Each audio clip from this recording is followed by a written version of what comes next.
Ok. A semana passada, quando eu retornei de Moçambique e África do Sul, e eu estive aqui na comunidade e vi a Rebeca pregando sobre avivamento. Né? Quem lembra? Quais eram os 4 pontos? Agora já começou. Gente, o tema é avivamento comunidade. A pregação vai ser em comunidade. Agora nós já estamos começando a entender como é que vai fluir o negócio. Então, quais eram os 4 pontos que nós vamos? Quem lembra? Alguém lembra? Alguém tem suas anotações? Então vou dar uma chance. Pode ser prova com consulta. Convidar alguém que tem formação em pedagogia para pregar. Oi? Prova de consulta. Né? Nós vamos orar. Como que é adorar? De que forma? Oi? Poderosamente? Poderosamente. Orar ardentemente. Ouvir cuidadosamente e obedecer corajosamente. Uau! Foi muito poderosa essa mensagem, né? E no que eu estava ouvindo ela falar, começou a me lembrar de muitas coisas que o Senhor compartilhou no meu coração quando eu estava lá em Moçambique. E aí, quando eu falei com o David, eu cheguei assim e falei assim, então, eu queria compartilhar, assim, não querendo pedir, né? Que geralmente a pessoa deveria ser convidada, não pedir, né? Mas eu cheguei e falei assim, então, será que eu poderia? Aí tá. Aí ele falou, tudo bem, pode compartilhar. O tema vai ser avivamento e comunidade. Daí eu falei, sério? Então tá.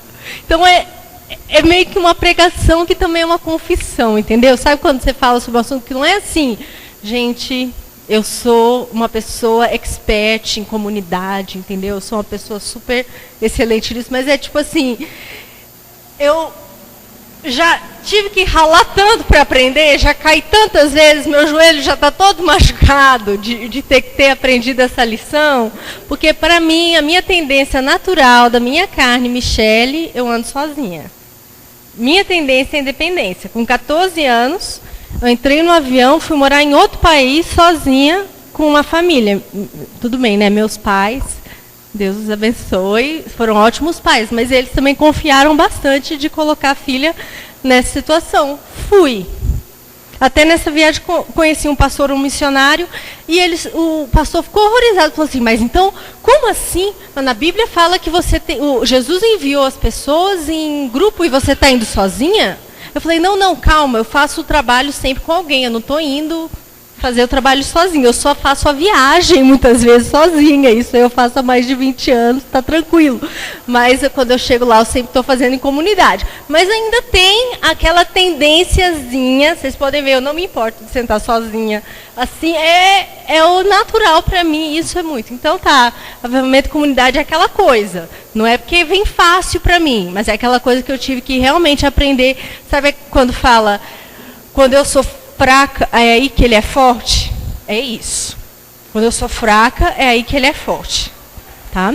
Mas eu vou contando um pouquinho. Agora está me ouvindo melhor, né? Acho que agora que eu segurei o negócio direito. Gente, vocês podem falar, tá? Se eu estou fazendo alguma coisa que não está funcionando. Tá? Eu vou contar um pouquinho de onde eu estava e aí a gente vai meio que tecer essa questão da comunidade com o tempo que eu estava lá. Eu tive numa cidade chamada Lixinga. Não está dando para ver muito bem. Está vendo ali aquele pontinho vermelho? Lá no continente africano, lá é Lixinga, tá? Ela fica em Niassa, que é a província mais ao norte de Moçambique. Até recentemente tem tido alguns atentados, ataques a cristãos. Não sei se vocês têm ouvido falar sobre isso. Mas, quando eu estive lá, não teve nenhum problema e Lixinga em si não foi atacada. Só que Niassa é conhecida como a província esquecida. Tá? A capital fica bem ao sul, próxima à fronteira com a África do Sul, e ali é o lugar mais desenvolvido, e é o lugar que a maioria dos missionários também vão e tudo. Geralmente, lá para cima o povo não chega. Todo mundo lá, o pessoal de lá falava assim, geralmente o povo fala que vai vir para cá, mas acaba agarrando lá no sul, que já tem muito trabalho para fazer, e acaba que não chega aqui para nós. Mas, tudo bem, no país, Moçambique, um país muito abençoado, um lugar muito lindo, e eu fui dar aula na Escola de Fundamentos em Educação, que é uma escola da Jocum, a organização missionária que eu trabalho é Jocum. Aqui tem várias pessoas que frequentam, fazem parte aqui da comunidade, que são da Jocum, que são missionários. E lá, essa escola é uma escola para pessoas que trabalham com educação, para professores, diretores de escola. Lá também tinha outras pessoas que estão envolvidas na escola, mas que queriam se capacitar em princípios bíblicos para poder rodar a escola. Então eu estive lá, aqui estou eu, na entrada da base, tá? Tudo assim, ali é estrada de terra, o lugar é bem interiorzão mesmo, tá? Mas lá, o pessoal está bem sedento. Tinha 15 alunos de várias províncias de Moçambique e tinha também uma brasileira, super corajosa, que foi lá e está lá. Está lá e tá também se capacitando nisso. E lá, em Lixinga, eles têm uma escola de ensino infantil e fundamental, toda com princípios cristãos, foi fundada pela Jocum. Tem muçulmanos que pedem, olha, por favor, nós queremos uma vaga para o nosso filho na sua escola. Eles chegam e pedem. Era a época do Ramadã, quando eu estava lá. As meninas estavam lá, os professores perguntavam, e aí, você está jejuando? Como é que está? Né? Os muçulmanos, eles jejuam durante o Ramadã e tal. As meninas usando véu, toda aquela coisa, mas estão ali e estão aprendendo princípios cristãos. E todo o currículo é um currículo bíblico. E tem também numa aldeia, que eu fui visitar, uma pré-escola, que é uma aldeia assim, eu vou mostrar depois as fotos, não tem nada, mas ali dentro tem uma pré-escola, e ali as crianças e as famílias também estão recebendo a palavra. Então, tem muita riqueza, se você puder ter os olhos para enxergar. Tá? Aqui uma foto da base. Tá? Você vê um lugar assim bem... muito tranquilo e tudo. Você sempre ouvia a chamada da mesquita, né? Que eles vão chamando para reza 5 vezes ao dia, para oração, a reza deles durante o Ramadã. E também, às vezes, alguma música, um som assim do pessoal que estava tocando e tal. Mas é mais ou menos meio que uma chácara, sabe? Aqui foi na aldeia. Eu estou com umas crianças e eles me deixaram experimentar aqui. Eles estavam amassando, eles fazem disso uma farinha e é o que eles comem todo dia. É muito gostoso, fica tipo um fubá.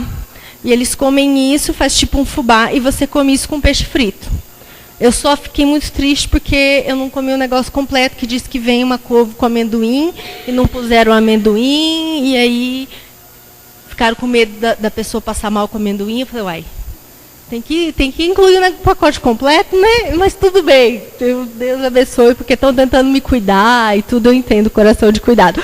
Mas, então, e aqui no meu colo é a filha de um missionário, um casal de missionários. Ela é chilena e ele é de Moçambique.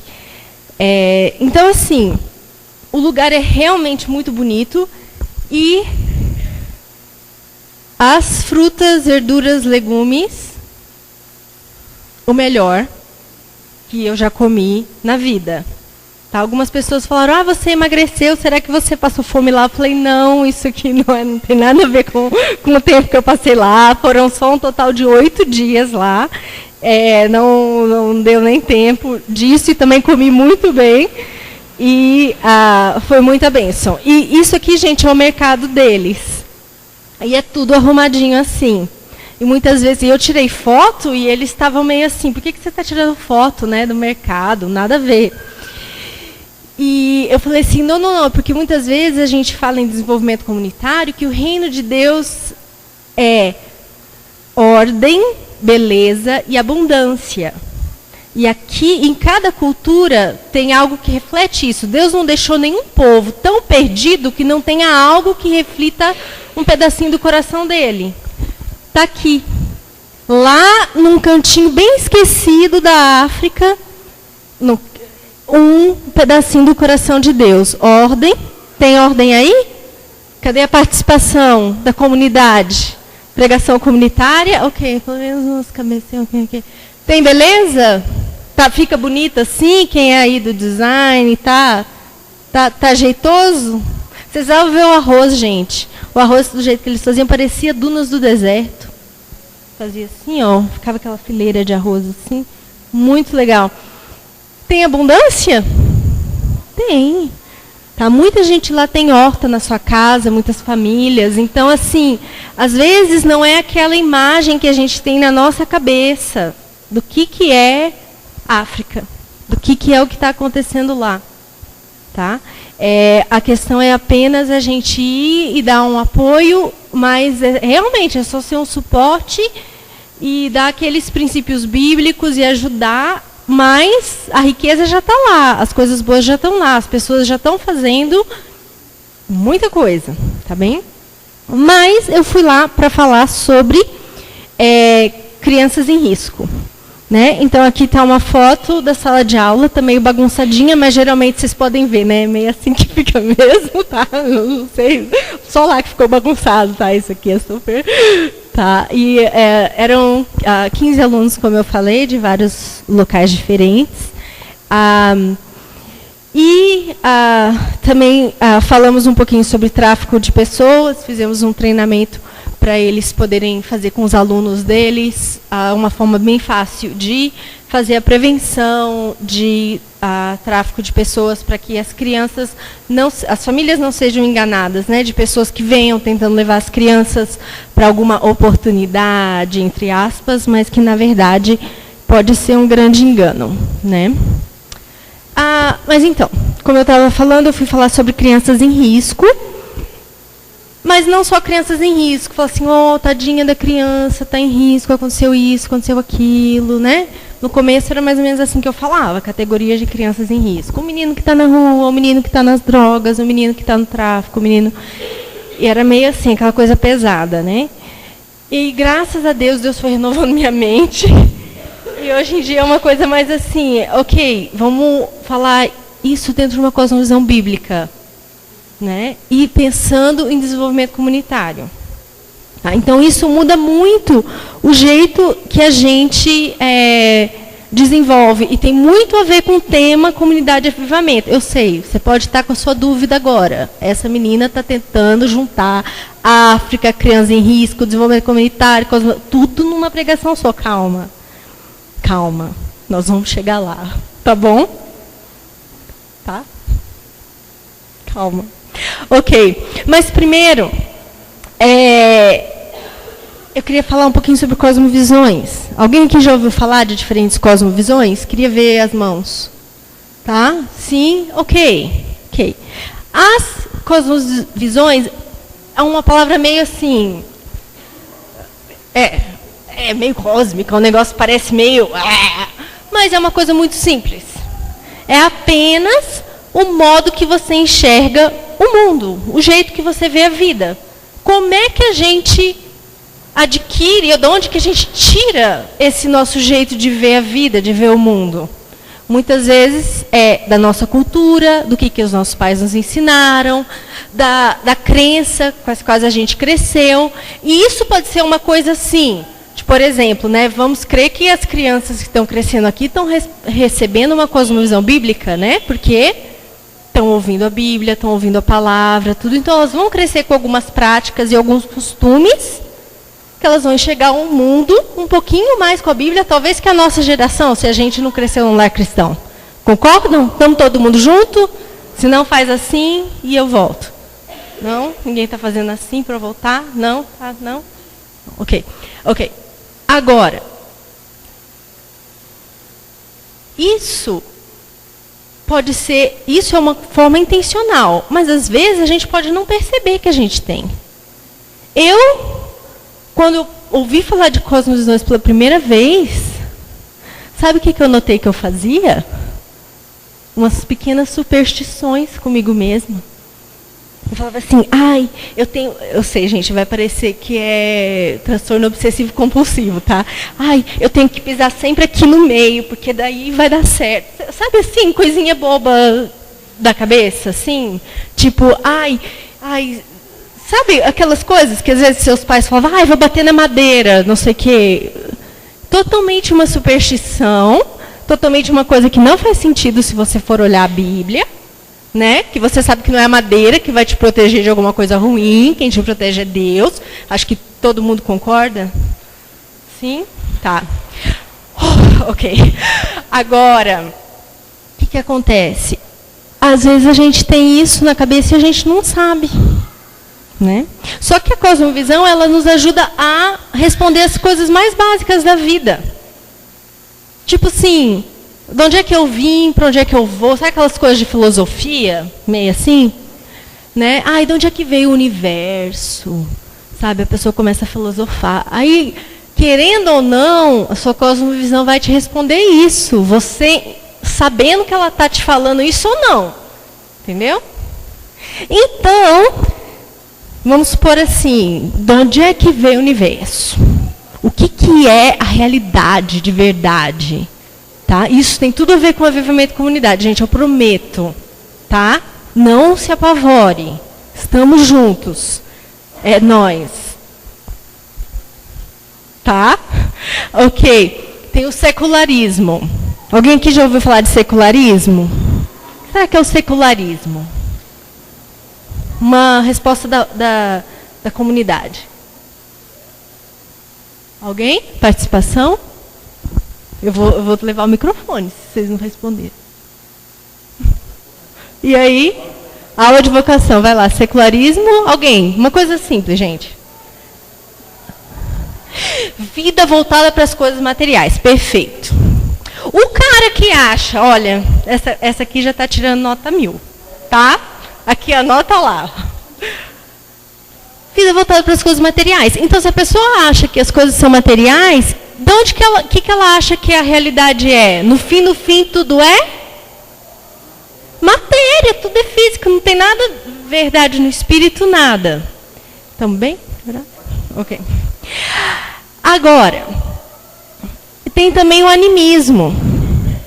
Se você for lá naquelas religiões do hinduísmo, do budismo, as religiões tradicionais, lá na África e tal, você vai ver o que eles creem. No princípio, tudo era espírito, né?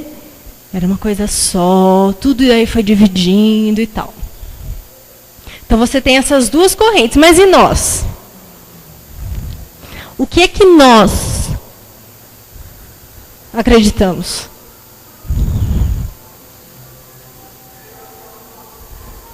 Tem até uma música de fundo, gente. Eu preparei tudo, vocês vejam. Olha que pregadora que vocês arrumaram. E aí? O que nós cremos? É tudo matéria, é tudo espírito? No princípio, era o Big Bang. No princípio, era o quê? Vou dar uma dica. Abre no comecinho da sua Bíblia, está no primeiro versículo. O que diz lá? Oi? No princípio, Deus criou. No princípio, Deus criou. No princípio, Deus criou os céus e a terra. No princípio, Deus. A nossa realidade, início e fim, o alfa e o ômega é Deus. E como é que é o nosso Deus? Quem aqui conhece Deus? Que pode me dizer como é que é o nosso Deus?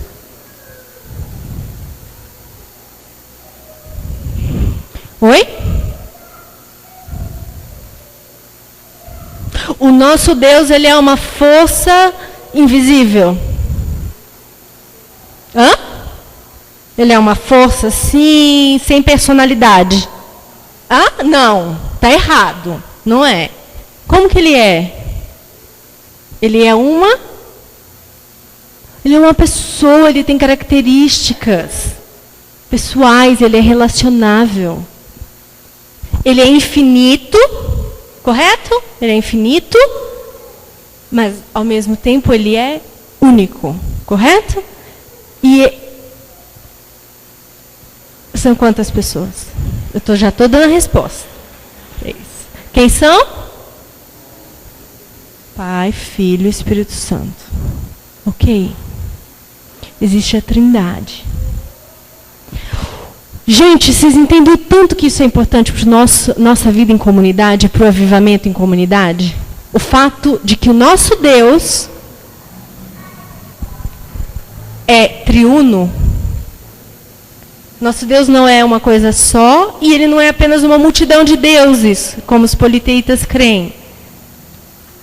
Ele é um, mas ao mesmo tempo são 3. Cada um tem características, mas ao mesmo tempo há uma unidade, há uma comunhão perfeita. Tá? Então, o que acontece? Isso significa que é relacional. Deus existe eternamente em relacionamento. Então, Ele criou todas as coisas para viverem em relacionamento. O que significa que avivamento só faz sentido em comunidade.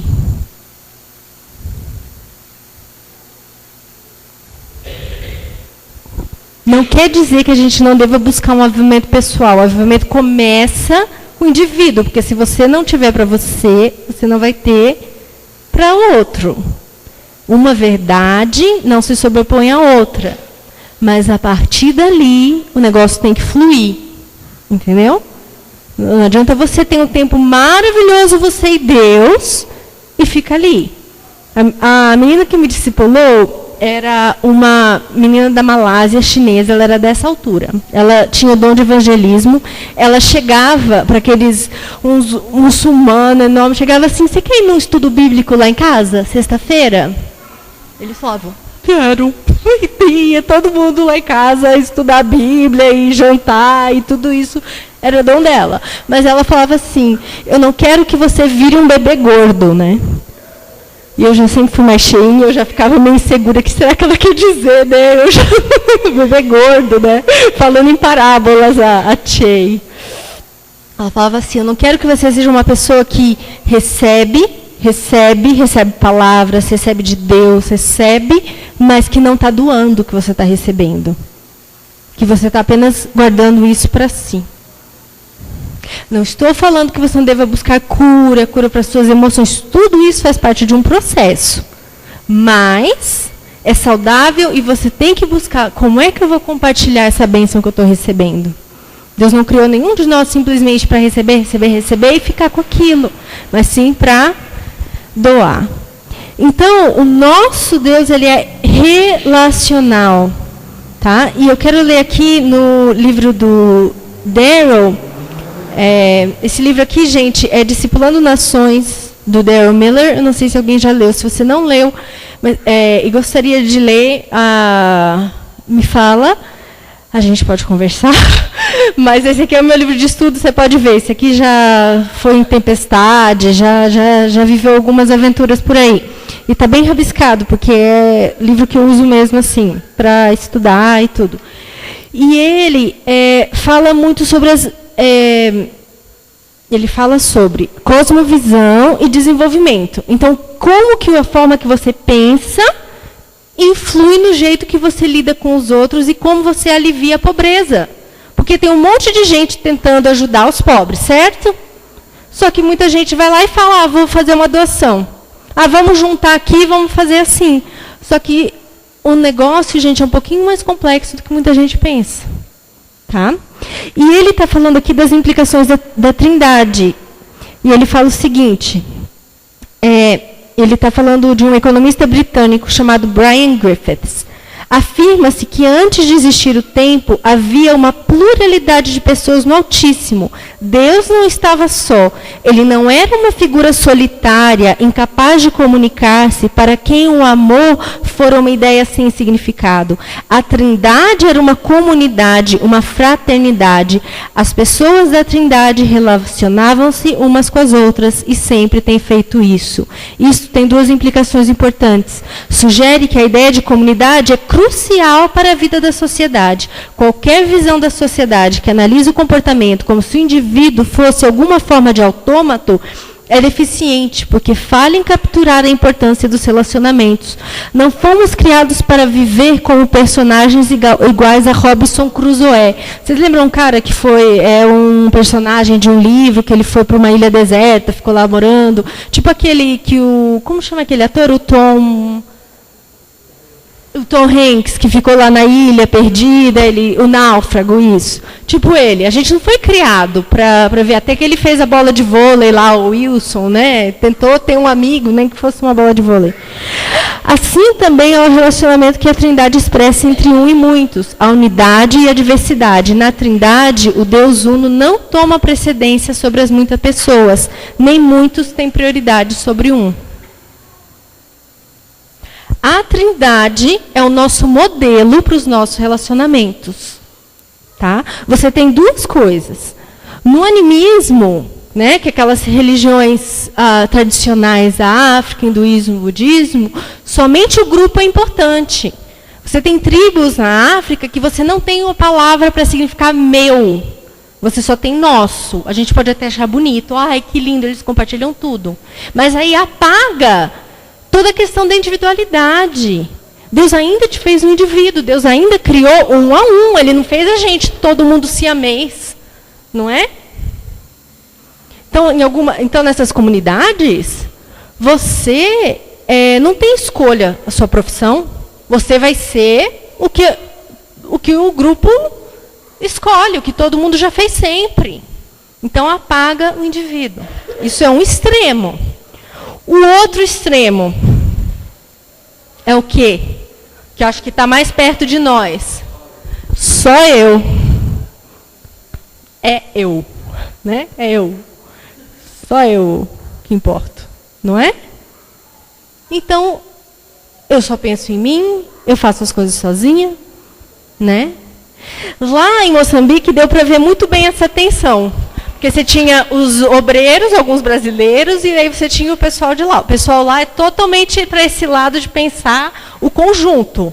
Tudo que eles vão compartilhar, ou falar, assim, porque aqui nós, não sei o quê, porque a família, não sei o quê, nossa família, lá, lá. E o brasileiro é eu, porque a criança, o indivíduo, lá, lá, lá, era totalmente diferente, até na fala. Mas tudo bem, são diferenças de cultura. Não importa a diferença, o que importa é a gente encontrar, ok, qual que é a cosmovisão bíblica sobre isso? O que a Trindade nos mostra? Tem o eu e tem os nós. E a gente tem que viver nessa tensão, a gente tem que andar nesse meio radical. O nosso modelo é a Trindade. Então, nossa busca de um avivamento, você vai buscar o seu avivamento pessoal, mas nós vamos orar junto. Pensa em como é que você imagina um avivamento. Agora pensa como é que você ora por você, no seu relacionamento com Deus. Eu não sei você, mas geralmente, muitas vezes eu oro assim. Eu quero, porque eu. É muito comum. Eu quero, porque eu vou orar, porque eu vou obedecer, porque eu. Não, estou falando que é errado. Estou falando que tem algo além, tem o outro lado. Porque daí vem o nós. Qual que é a nossa obediência em conjunto? Qual que é a nossa oração em conjunto? Qual que é a nossa caminhar em conjunto? Qual que é a nossa vocação, além de individual, qual que é a nossa vocação em conjunto? São coisas para a gente pensar. Tá? E a Roberta quase que fala toda a pregação aqui, né, falando do Pai Nosso. Se o Pai é nosso, se o pão é nosso, então por que o dinheiro é meu, né? Você vê, tudo bem. Mas então, Deus nos criou para relacionamento, né? E falando um pouquinho sobre a questão ainda das aulas lá, né? Então, nós estamos falando de crianças em risco, dentro de cosmovisão bíblica, dentro de desenvolvimento comunitário. Tudo isso tem tudo a ver com relacionamento, avivamento na comunidade.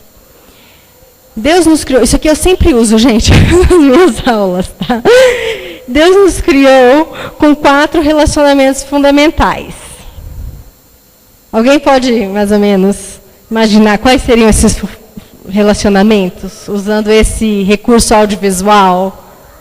Deus consigo mesmo, com o outro, com a terra, ok? Com a criação, ok? E a gente vê lá no jardim que isso tudo está fluindo, né? Como que era o relacionamento de Adão com Deus? Uau! Vem visitar todo dia, tomar um cafezinho com pão de queijo, o negócio está fluindo, né? Consigo mesmo, Adão está de boa, ele está lá, ele não está sentindo nada de errado. Com a Eva, uau! Ela é osso do meu osso, essa eu vou chamar de mulher porque ela veio de mim, né? O negócio está bem, eu vou dizer que o negócio está bem, né? E com a criação, está ele lá, dando nome aos animais, cultivando o jardim, trabalhando, que o trabalho veio antes da queda, né? Trabalho é bênção, apenas o suor veio depois, mas eu não vou dar. Então estava tudo bem, né? Mas daí, o que aconteceu? Aconteceu a queda. O pecado entrou, estragou tudo. Esses 4 relacionamentos foram quebrados. Isso aqui, gente, a gente usa para falar sobre a raiz da pobreza. Às vezes a gente pensa que a pobreza é somente falta de recursos, ou então é a distribuição errada, mas a pobreza é muito mais do que isso. Tá? Quebrou o relacionamento dele com Deus? Quebrou. Adão, onde é que você está? Ah, eu vi que você vinha, daí eu me escondi. Vai. Imagina, você vai encontrar seu amigo. Ah, não, é que eu vi que você vinha, Damares, eu me escondi. Ah, tá bom, legal. Quebrou o relacionamento consigo mesmo? O que ele sentiu? Alguém lembra? Vergonha, medo. Quem foi que te disse que você estava nu? Quem foi que te disse que falta alguma coisa em você? Quem foi que te disse? O relacionamento com a terra quebrou, começou a ter espinho, começou a ter aquele trabalho laborioso com o suor do seu rosto. A terra foi amaldiçoada, a criação caiu. E o relacionamento um com o outro? Não demorou muito, né? Já começou. Ah, foi essa mulher aí que você me deu, Deus.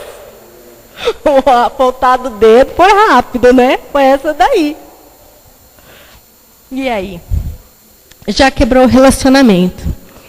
E isso, gente, é fundamental quando a gente está trabalhando e buscando o avivamento em comunidade. De entender que esses relacionamentos aqui foram quebrados. A pobreza é o resultado de relacionamentos que não são justos, que não geram vida, que não são harmoniosos ou prazerosos. É a ausência de shalom em todos os seus sentidos. Esse aqui é desse livro que, Quando Ajudar Machuca. É sobre muitas tentativas de trazer desenvolvimento comunitário, de desenvolver comunidades, de ajudar pessoas em pobreza material, acabam machucando. Por quê? A pessoa vem com aquela mentalidade que é só falta de recursos. Vou dar, encher de coisa e acabou. Quando a pobreza é algo muito maior, a quebra desses relacionamentos. Tá? Então a gente vê na Bíblia, né? Os efeitos da queda nos relacionamentos em comunidade. Você vê Adão e Eva, né, que a gente já comentou. Você vê Ananias e Safira, que está lá em Atos, capítulo 5. Tá? E nós não vamos ler, mas está em Atos 5, versículos 1 a 11. Mas vocês lembram da história de Ananias e Safira? Estava todo mundo na comunidade naquela unção, né? Estou vendendo tudo, aí eu levo todas as coisas, tá aquela coisa, tá? E eles falaram assim, então, né, vamos vender e vamos fingir que a gente está dando tudo, mas não vamos dar tudo, tá? Tem coisas muito mais profundas aí que a gente poderia estudar, que está mentindo para o Espírito Santo, que está enganando lá. Só que tem uma coisa que mostra sobre o coração deles. O coração deles não estava verdadeiramente na comunidade. Eles estavam apenas fazendo movimento, aquela coisa superficial, mas eles não estavam de verdade ali 100%.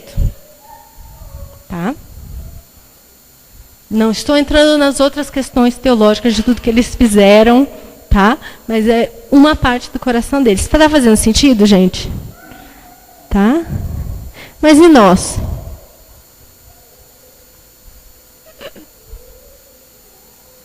Eu já compartilhei um pouquinho da minha tendência, né? Mas talvez eu seja a única aqui, né? Ninguém mais tem essa pobreza aqui. A queda foi, pegou em mim, daí pulou todo mundo que está aqui e continuou. Foi assim? Não, né? Não, a gente tem. Talvez para mim seja diferente. Talvez você, né? Eu não tenho isso, mas eu sei que muitas mulheres gostam de ir no banheiro acompanhada, né? Ai, vamos juntas, não sei o quê, né? Eu não tenho, mas já um pouquinho mais comunidade. Que bom, né? Mas e aí, o que mais? O que mais? Como é que na sua vida existe essa pobreza de comunidade? Um exemplo que aconteceu ali em Moçambique foi o seguinte. Deus estava movendo demais. E no segundo para o terceiro dia eu falei assim, vocês vão ter um para casa. Amanhã me tragam uma palavra, o que mais marcou da aula. E tá. Aí os alunos foram falando, né? Eu tinha falado sobre essas coisas, crianças em risco, relacionamentos básicos, né? Então, que palavra você acha que eles vieram? Quem pode chutar aí? Não vou dar nota 0, gente, vocês não estavam na aula, mas a aula era mais ou menos esses assuntos. Que palavra que faria sentido? Relacionamento, muitos falaram. O que mais? Oi? Comunhão, alguns falaram de restauração, de relacionamento, que eu falei, como Jesus está restaurando todas as coisas, ele quer restaurar esses 4 relacionamentos e tal. Falamos também de vocação e chamado, então alguns trouxeram isso. Aí tinha um aluno que eu estava esperando a resposta dele, o nome dele é Seu Paulo. Ele era o aluno mais velho. Pela idade dele, eu sabia que ele tinha passado pelo conflito, a guerra civil, que foi a guerra de independência de Moçambique. E ele tinha sido professor, criado muitos filhos e tudo. Eu estava assim, a resposta dele, eu quero sentar, ouvir e aprender. Sabe o que ele falou? Falta de entrega. E eu falei, será que ele ouviu o que eu estava falando na aula? Eu falei, não é possível, eu estou dando aula errado. Ao meu lado professora, né, fiquei falando, não é possível, ele não estava ouvindo, não. Eu falei assim, sabe o que ele quer dizer? Tipo aquelas coisas bem religiosidade, tipo a renúncia, sabe? Quem já vem dessa questão de ministério, de missões, fala, não, você tem que renunciar, e lá. E daí, tipo assim, se eu quero que você te forçar a fazer uma coisa, eu falo, não, então você tem que renunciar, né? Assim, alguém já vivenciou essas coisas? Tipo, tá. Aí eu já estava meio assim, para onde que ele vai com isso, né? Aí, peraí, que tem uma terceira coisa que eu também pensei que eu anotei aqui, agora eu não estou lembrando.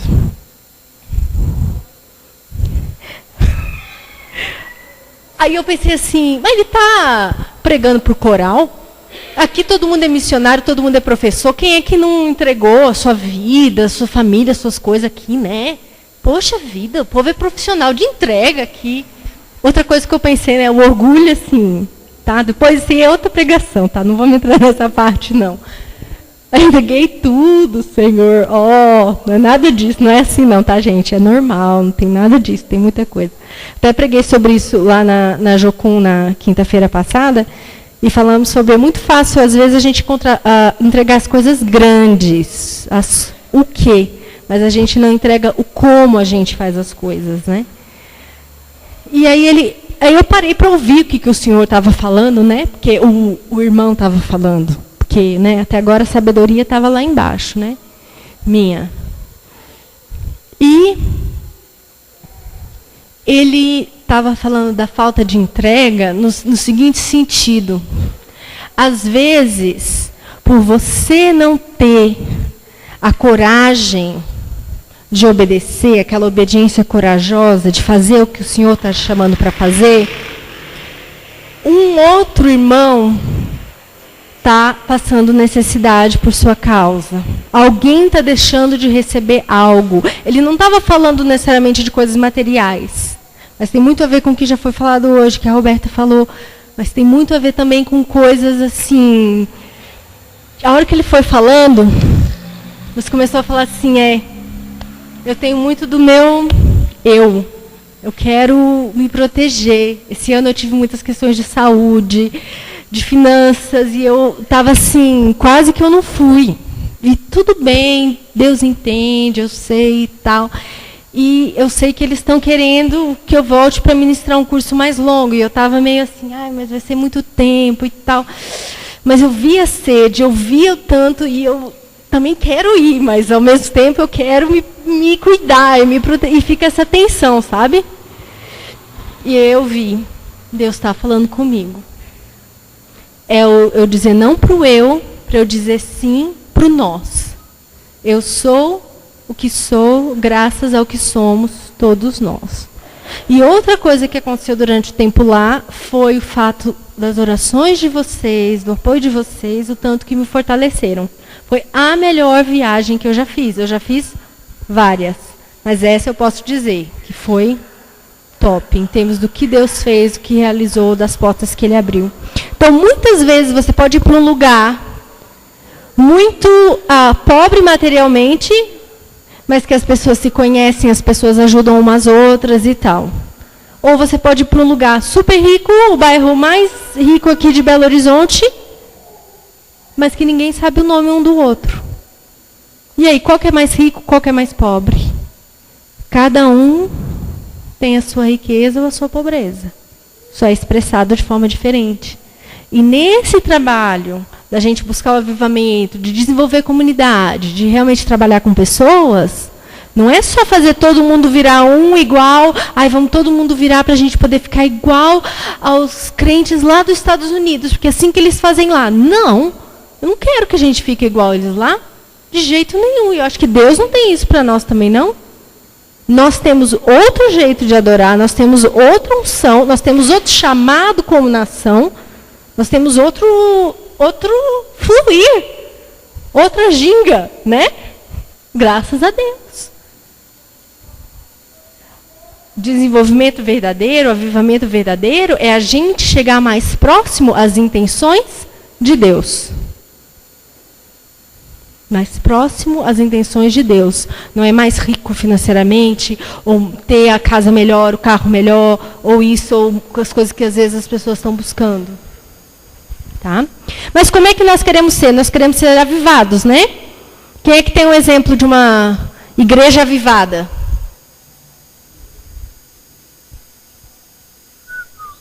Tem uns grilinhos por aí. Hã? A igreja primitiva, vocês acham que a igreja lá de Atos, né, dos apóstolos, quem gostaria de vivenciar aquilo? Alguém? Não muito. O pessoal não está muito animado. Eu vou falar com eles para cancelar o treinamento que eles iam dar aqui. Pera. Gente, já pensou? Vamos ver aqui algumas coisas que eles faziam? Pode abrir lá em Atos 4, por favor?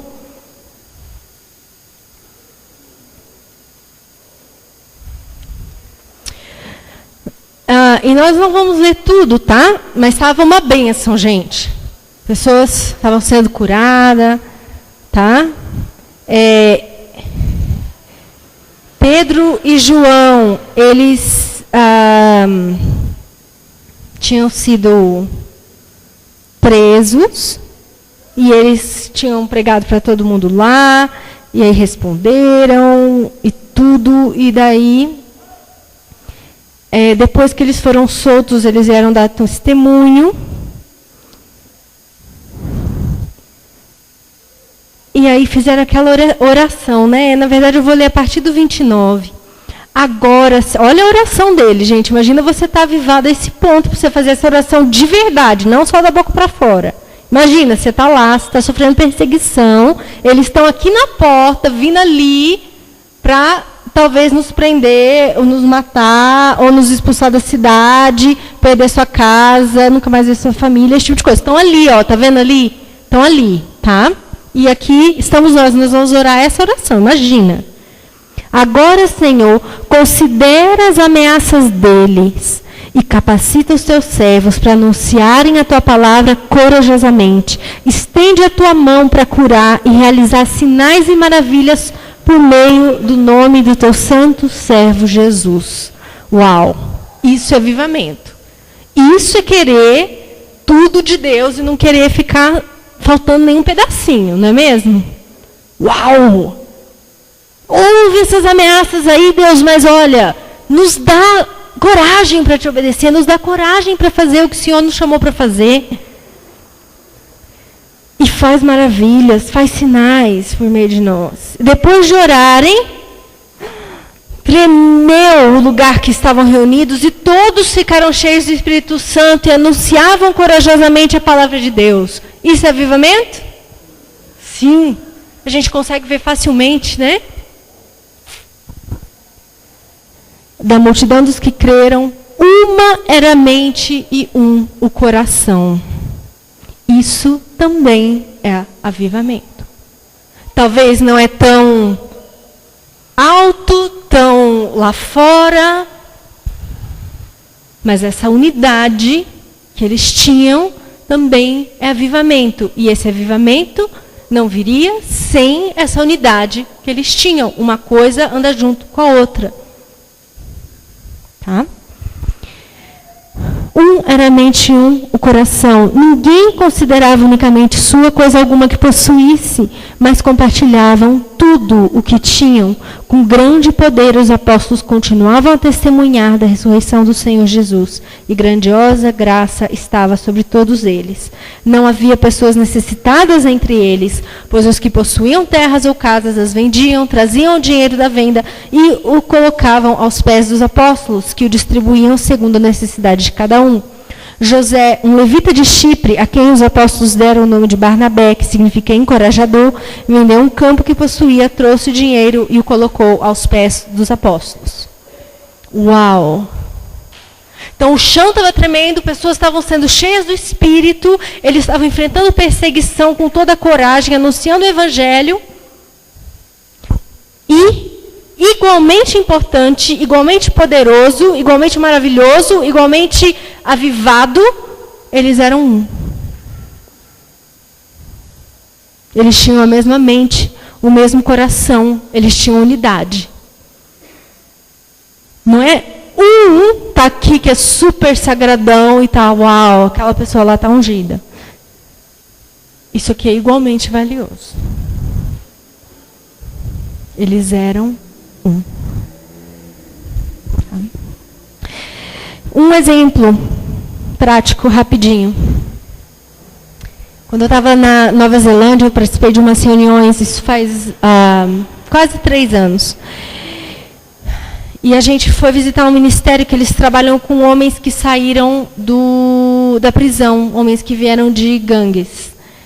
E eles tinham essa palavra, é uma palavra dos indígenas lá, da palavra Maori. Alguém quer chutar como é que será que pronuncia isso?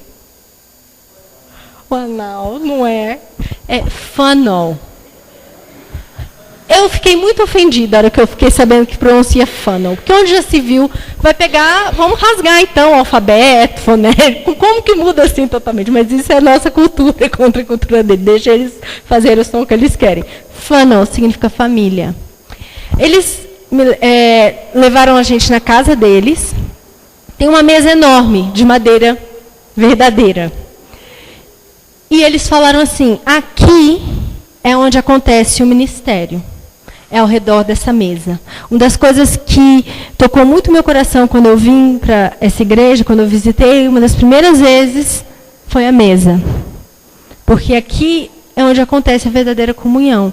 E hoje, não me lembro quem foi que estava conduzindo aqui o momento de transição e falou assim, vamos continuar o nosso culto. Né? E tipo assim, nós estamos continuando, porque o nosso momento juntos também faz parte do nosso culto ao Senhor. Tá? E ele estava falando sobre isso. Agora, você imagina você abrir a sua casa, onde está lá sua esposa, suas filhas, seus filhos, para esses homens que estão saindo da prisão, estão lá, tudo assim, e estão vindo ali. Tá? Mas é a questão de ser família, de pertencer. E ele me ensinou uma coisa que hoje eu falo muito e que eu vejo que nós erramos muito. Eu trabalhei num abrigo para meninos que vieram de situação de rua. E geralmente esse é o modelo, e nós seguimos o mesmo modelo. E é o seguinte, a gente fala assim, primeiro você tem que ter o comportamento certo. Você vai sair da rua, você tem que o quê? Parar de fumar, parar de beber, parar de usar drogas, parar. Tem toda a lista, né? E às vezes até para começar a frequentar uma igreja, não necessariamente a nossa comunidade, mas assim, né? Você tem certas coisas que você tem que comportar. Para daí a pessoa crer, aí a pessoa vai vir, vai crer no Evangelho, vai realmente vir tomar uma decisão de seguir Jesus. E daí a pessoa vai passar a pertencer ao grupo. Ele falou assim, aqui a gente inverte isso. Primeiro você vai fazer parte, você vai pertencer, você vai sentar na minha mesa, você vai vir, você vai fazer parte da minha da minha família. Aí, cremos que você vai vir a crer, porque você vai conhecer o amor desse Deus maravilhoso, você vai conhecer esse Jesus através dessas vidas. E aí, e aí o comportamento vai fluir depois disso. Porque é uma questão de trocar o que nós temos pelo que Deus tem. Não é uma questão só de tentar comportar aqui e ali. Tá? E eu vou terminar só falando do coração de Jesus por comunidade. Tá? Então, como a gente já falou da oração do Pai Nosso, que o Pai é nosso, o pão é nosso. Né? Se você for olhar, muitos mandamentos são uns aos outros. Né? Então, aqui eu dei um exemplo, mas tem muitos outros, em João 11, 34 e 35. Nós não vamos olhar agora. E também na ceia do Senhor. Quando nós tomamos a ceia, em muitas tradições nós somos ensinados que você faz o quê? Na verdade, gente, isso eu aprendi com uma senhora da Jocum, que ela é missionária na África do Sul já há muito tempo. E eu estava traduzindo para ela uns 2 meses atrás, e ela perguntou, o que você faz quando você toma ceia? Que fala, cada um examine-se a si mesmo, né? O que você pensa? Eu penso, Jesus morreu. Aí eu penso, será que eu pequei? Será que eu fiz alguma coisa? A gente pensa em pecado. E faz parte, não está errado. Mas tem algo a mais. Ela começou a ensinar de uma forma assim, muito viva, sobre o que Jesus fala, sobre a questão de ser corpo. O momento da ceia, de ser corpo. E quando Paulo está falando lá em Coríntios, 1 Coríntios 11, ele está sendo muito duro com a igreja de Coríntios, porque ele está falando assim, vocês não estão esperando uns aos outros. Está aqui a referência, você pode olhar depois. Vocês não estão esperando uns aos outros para comer. Ele não estava falando assim, vocês estão com um pecado pessoal que está acontecendo no seu interior, lá na sua casa, então é por isso que você está trazendo julgamento sobre si quando você está tomando a ceia. Geralmente é isso que a gente pensa, não é? Ou só eu, talvez, porque eu sou meio assim.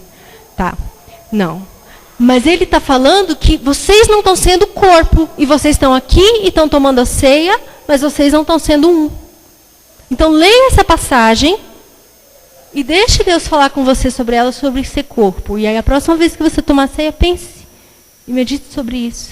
E veja o que Deus pode te dar. Desde então, toda vez que eu tomo a ceia, tem sido uma experiência bem diferente. Amém? Bom, gente, era isso que eu tinha para compartilhar sobre avivamento e a comunidade. E eu queria orar, só para finalizar. Senhor, eu te agradeço, Pai. Te agradeço que o Senhor é pelo que o Senhor fez, é pelo seu sangue, Jesus, que nós podemos ser um. Eu te agradeço porque pelo Senhor ser relacional, por ser uma trindade, que nós podemos realmente ter um exemplo, um modelo a seguir também nos nossos relacionamentos, na nossa convivência, Pai. Te agradeço, Senhor, que é o Senhor, é o Seu Espírito que nos fortalece e que nos capacita nos nossos relacionamentos. Te agradeço que o Senhor está restaurando assim todas as coisas e também os nossos relacionamentos uns com os outros, Pai. Te agradeço que o Senhor nos dá força para realmente termos graça uns com os outros. E mais que isso, de realmente amarmos, prezarmos o tempo junto, prezarmos esse tempo uns com os outros. Em nome de Jesus. Amém.